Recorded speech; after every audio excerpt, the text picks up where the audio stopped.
안녕히 주무셨습니까? 9월 9일 월요일 새벽기도의 찬송가는 302장 내 주 하나님 넓고 큰 은혜는입니다. 함께 읽으실 말씀은 누가복음 1장 46절에서 56절의 말씀입니다.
사도신경으로 신앙 고백하심으로 새벽기도에 시작하겠습니다. 전능하사 천지를 만드신 하나님 아버지를 내가 믿사오며 그 외아들 우리 주 예수 그리스도를 믿사오니 이는 성령으로 잉태하사 동정녀 마리아에게 나시고 본디오 빌라도에게 고난을 받으사 십자가에 못 박혀 죽으시고 장사한 지 사흘 만에 죽은 자 가운데서 다시 살아나시며 하늘에 오르사 전능하신 하나님 우편에 앉아 계시다가 저리로서 산자와 죽은 자를 심판하러 오시리라. 성령을 믿사오며 거룩한 공예와 성도가 서로 교통하는 것과 죄를 사하여 주시는 것과 몸이 다시 사는 것과 영원히 사는 것을 믿사옵나이다. 아멘. 찬송가 302장 내 주 하나님 넓고 큰 은혜는입니다. 내 주 하나님 넓고 큰 은혜는 저 큰 바다보다 깊다. 너 곧 닷줄을 끌러 깊은 데로 저 한가운데 가보라. 언덕을 떠나서 장파에 배 띄워 내 주 예수 은혜의 바다로 내 맘껏 져가라. 왜 너 인생에 언제나 거기서 저 큰 바다 물결 보고 그 민 모르는 깊은 바다 속을 한번 헤아려 안 보나. 언덕을 떠나서 창파에 배 띄워 내 주 예수 은혜의 바다로 내 맘껏 져가라. 많은 사람이 얕은 물가에서 저 큰 바다 가려다가 찰싹거리는 작은 파도 보고 마음 약하여 못 가네. 언덕을 떠나서 창파에 배 띄워 내 주 예수 은혜의 바다로 내 맘껏 져가라. 자고 가거라 이제 곧 가거라 저 큰 은혜 바다 향해. 자 곧 내 노를 저 깊은 데로 가라. 망망한 바다로 언덕을 떠나서 장파에 배 띄워 내 주 예수 은혜의 바다로 내 맘껏 져가라. 아멘. 은혜롭고 자비로우신 하나님 아버지, 오늘도 새 하루를 허락하여 주시니 감사합니다. 지난밤도 지켜주시고 오늘 주님 앞에 모여 예배하게 하시니 감사합니다. 하나님, 저희들 하나님께 찬양하고 기도할 때 들어주시오며 저희를 받아주시옵소서. 말씀을 듣고자 또한 주님 앞에 기도하고자 모인 이 모임을 복되게 하시고 기억하여 주시옵소서. 주님께서 허락하신 말씀을 읽습니다. 말씀을 읽을 때 지혜를 허락하여 주시고 말씀을 깨닫게 하시며 순종하게 하여 주시옵소서. 저희 이 말씀을 읽고 변화하고 성숙하고 거듭나서 주님께서 기뻐하실 거룩한 백성으로서 살아가기를 원합니다. 주님, 저희들에게 믿음을 더하시고 은혜를 더하여 주시옵소서. 이 모든 말씀 우리 주 예수 그리스도의 이름으로 기도드리옵나이다. 아멘. 누가복음 1장 46절에서 56절의 말씀입니다. 마리아가 이르되 내 영혼이 주를 찬양하며 내 마음이 하나님 내 구주를 기뻐하였음은 그의 여종의 비천함을 돌보셨습니다. 보라, 이제 후로는 만세의 날을 복이 있다 일컬으리로다. 능하신 이가 큰 일을 내게 행하셨으니 그 이름이 거룩하시며 긍휼하심이 두려워하는 자에게 대대로 이르는도다. 그의 팔로 힘을 보이사 마음의 생각이 교만한 자들을 흩으셨고 권세 있는 자를 그 위에서 내리치셨으며 비천한 자를 높이셨고 줄이는 자를 좋은 것으로 배불리셨으며 부자는 빈손으로 보내셨도다. 그 종 이스라엘을 도우사 긍휼히 여기시고 기억하시되 우리 조상에게 말씀하신 것 같이 아브라함과 그 자손에게 영원히 하시리로다 하니라. 마리아가 석 달쯤 함께 있다가 집에 가느라. 아멘.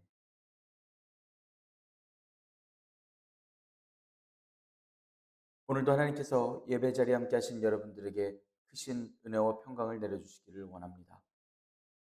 누가복음의 말씀을 함께 읽고 있습니다. 누가복음은 모든 일의 근원부터 자세히 미루어 살폈다라는 말씀을 시작으로 다른 복음서에는 쓰여 있지 않던 예수님의 탄생과 예수님의 어린 시절의 이야기를 데오빌로 각하에게 전하는 말씀입니다. 그리스도 되심에 대한 증거, 하나님께서 주신 증거들, 족보, 마귀의 시험, 이겨내심, 이 모든 것들을 말씀하고 있습니다.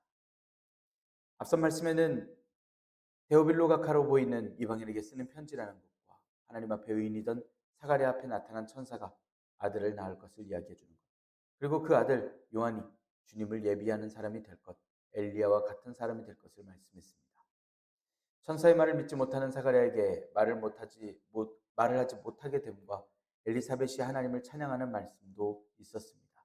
그리고 마리아에게 예수님에 대해 수태를 고지를 하는 말씀이 있었습니다.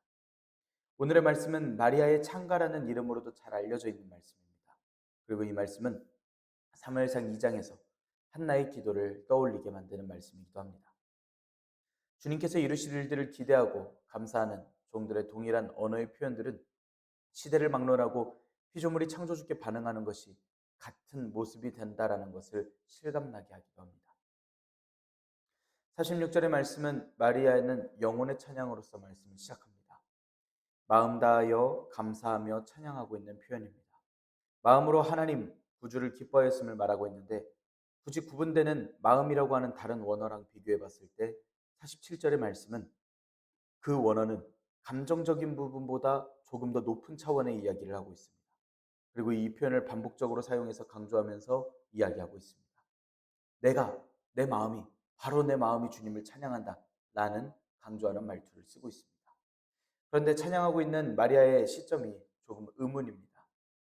세례 요한을 잉태한 엘리사벳은 아이를 원했던 인생이라고 하지만 아직 마리아는 남자를 알지 못하고 알아서도 안 되는 시점입니다. 아이를 가진 것을 이렇게 진심 다해 찬양할 이유가 없습니다. 오히려 기쁨이 있다 하더라도 마음 어느 한켠에는 걱정이 있고 의심이 있어야만 정상 같습니다. 하지만 주님의 일을 본 주님의 종은 진심으로 순종하고 있음을 알게 하는 표현을 하고 있습니다. 순종하는 종은 마음에 기꺼이 하겠다라는 마음이 있고 무엇보다 주님의 일이기 때문에 기쁨이 넘칩니다. 주님의 일을 사모하는 성도 여러분, 나의 일이 아닌 것 같고 내가 원하던 시기, 내가 원하던 순간이 아닌 것 같더라도 주님께서 이루신 일들을 바라보면서 기쁨과 순종함으로 반응함이 있기를 간절히 소망합니다. 주님께서 그 삶을 들어 사용하시고 주님의 구원, 주님의 계획마저 미천한 상황을 통해서도 인도하셨음을 기억하며 오늘 저 여러분들의 상황을 주님께서 들어 사용하실 것을 우리 믿으며 또한 주님께 나아갈 수 있기를 원합니다. 48절부터는 마리아는 고백하기를 자신의 비천함을 하나님께서 돌보셨음을 말씀하고 있습니다. 구원의 은혜를 노래한 후에 고백하기는 하나님 앞에선 자신을 돌아본 것입니다. 초라하고 보잘것없는 모습에 대한 겸허한 태도를 보이고 있습니다. 48절에 표현하는 여종의 비천함이라는 표현은 실제로 목수의 아내라고 하는 낮은 사회적 신분에 대한 인식과 겸손에서 나온 고백이기도 합니다. 마리아는 하나님의 특별하신 은총을 입을 만한 별다른 조건이 없었습니다. 그럼에도 불구하고 메시아의 모친이라고 하는 칭호를 받게 되었습니다. 이에 대한 또한 주님의 일을 이루는 그 일에 서 있는 데 대한 감격과 겸손을 이렇게 표시하고 있습니다. 하나님의 은혜는 언제나 심령이 겸손한 자에게, 가난한 자에게 임하십니다. 그리고 엘리사벳에게 복이 있다라는 이야기를 들은 마리아였습니다. 11장에 가서도 한 여인에게 복이 있음을 듣고 이후로도 마리아는 모든 교회들, 성도들을 통해서 대대로 복 있는 여자로서 칭송을 받을 것입니다. 예수님의 말씀은 은혜와 구원은 영원하고 복음이 지속되는 한 마리아의 이 복되다라는 표현은 놓치지 않고 계속해서 언급이 될 것입니다. 만세에 영원히 복이 있을 스스로의 신분에 대해서 감사하고 있습니다. 여타 누군가들의 표현처럼 마리아는 신이 아닙니다. 누군가에게 복을 줄 존재가 아닌 하나님께서 들어 사용하심에 감사하는 종으로서 이렇게 한없는 감사와 찬양을 하고 있습니다. 49절에서는 하나님을 능하신 분이라고 표현하고 있습니다. 권능의 하나님은 능하신 분을 향하여 도움을 구하고 기도를 합니다. 의지하고 능력을 받아야 합니다. 일관된 뜻과 계획 가운데 행사하시는 하나님의 일들은 놀랍고 피조물들은 그 가운데 주님의 긍휼을 구합니다. 권능의 하나님께서 베푸시는 그 긍휼을 기대하는 것입니다. 그럼 권능의 하나님께서 큰 일을 행하셨을 때 고백하기는 하나님의 이름이, 하나님의 그 성호가 거룩함을 말씀하고 있습니다. 다른 어떤 권능이나 상황이 날 돕고 날 이끈다고 할지라도 그 일들과는 완전히 구분되는 주님의 이름은, 주님의 행하심, 주님의 존재는 다르다라는 것입니다. 하나님께서는 거룩하십니다. 큰 일을 행하시고 복된 일을 베푸시는 하나님께서는 거룩하십니다. 유일하게 찬양받으실 분이시며 놀라운 일들과 긍휼을 베푸시는 분이십니다. 그렇게 긍휼을 베푸시는 하나님께서는 대대로 더하실 은혜를 더하셨음을 연하여서 찬양합니다. 51절의 말씀은 하나님의 팔로 힘을 보이심을 말씀합니다. 힘은 권능과 전능함을 나타내는 원어입니다.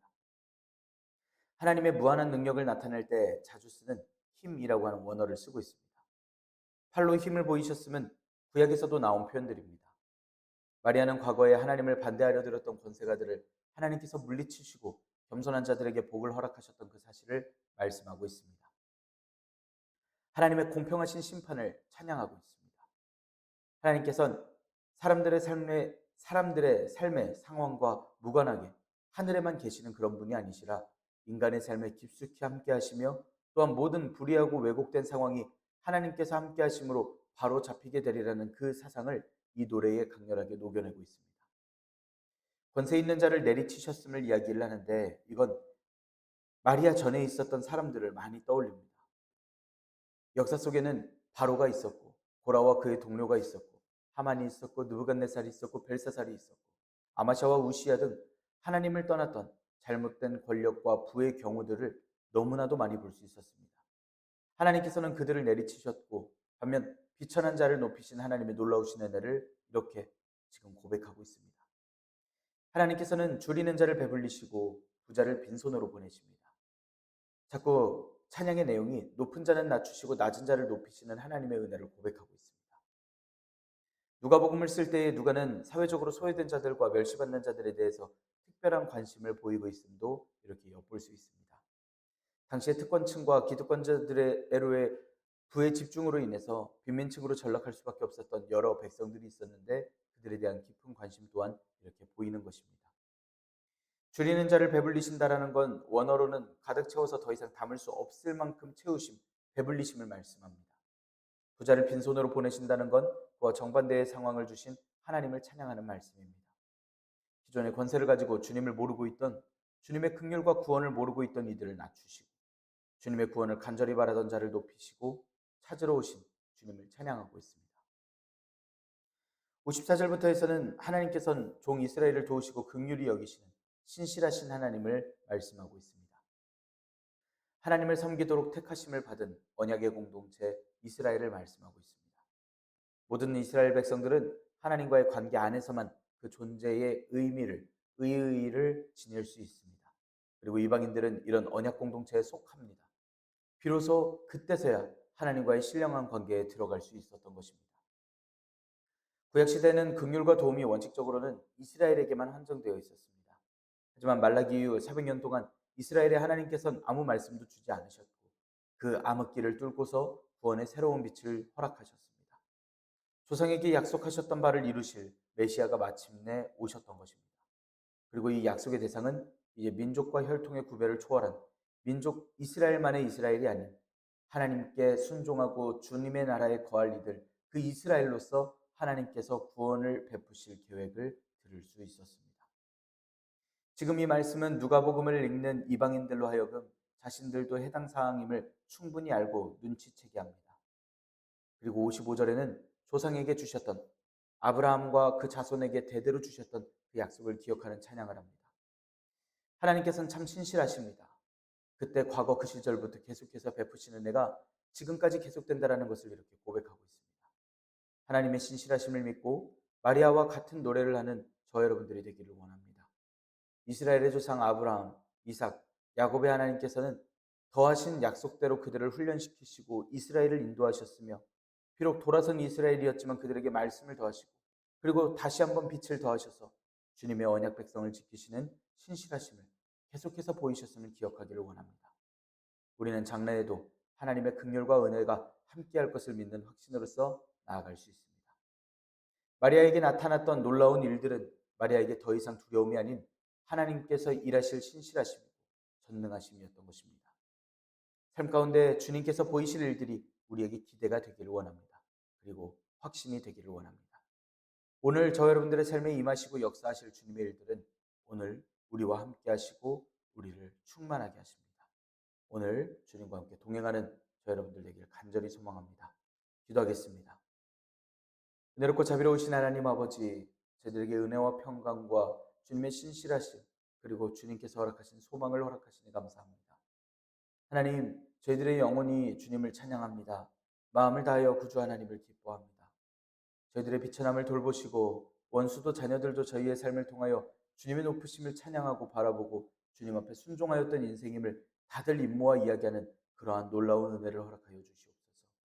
주님께서 권능으로서 저희를 돌보셨고 저희들의 삶에 큰 일을 덮어주시며 긍휼로서 함께하여 주시옵소서. 원수들을 흩으시고 비천한 자를 높이신 하나님, 오늘 저희가 주님의 신실하심과 주님의 일들을 기대합니다. 이스라엘을 기억하시고 불쌍히 여기셨던 하나님께서 오늘 저희들의 삶에 베푸실 영원하신 신실하심을 저희들 오늘 기대합니다. 주님 함께하여 주시옵소서. 이 모든 말씀 우리 주 예수 그리스도의 이름으로 기도드리옵나이다. 아멘. 하늘에 계신 우리 아버지여, 이름이 거룩히 여김을 받으시오며 나라가 임하시오며 뜻이 하늘에서 이루어진 것 같이 땅에서도 이루어지이다. 오늘 우리에게 일용할 양식을 주시옵고 우리가 우리에게 죄 지은 자를 사하여 준 것 같이 우리 죄를 사하여 주시옵고 우리를 시험에 들게 하지 마시옵고 다만 악에서 구하시옵소서. 나라와 권세와 영광이 아버지께 영원히 있사옵나이다. 아멘. 우리 이 시간 함께 기도하기를 원합니다. 오늘의 말씀을 지켜내기 위하여 하나님을 영원히 찬양하고 신실하신 하나님을 바라볼 수 있도록 주님께서 가르쳐 주시고 함께하여 주시길 간구하며 기도합니다. 우리 성도님들의 거룩한 삶과 생활을 위하여서 함께 기도하기를 원합니다. 또 우리 청년들을 위해서 함께 기도하기를 원합니다. 우리 또한 함께 기도할 때에 다음 주일에 있을 추석절 성경 읽기를 위하여서 함께 기도하기를 원합니다. 은혜로운 시간, 주님의 말씀을 더욱더 듣고 주님을 사모하는 시간이 되도록 주님께서 인도하시고 잘 준비할 수 있도록 인도하여 주시라고 우리 함께 기도합니다. 이 시간 한 목소리로 함께 기도드리겠습니다.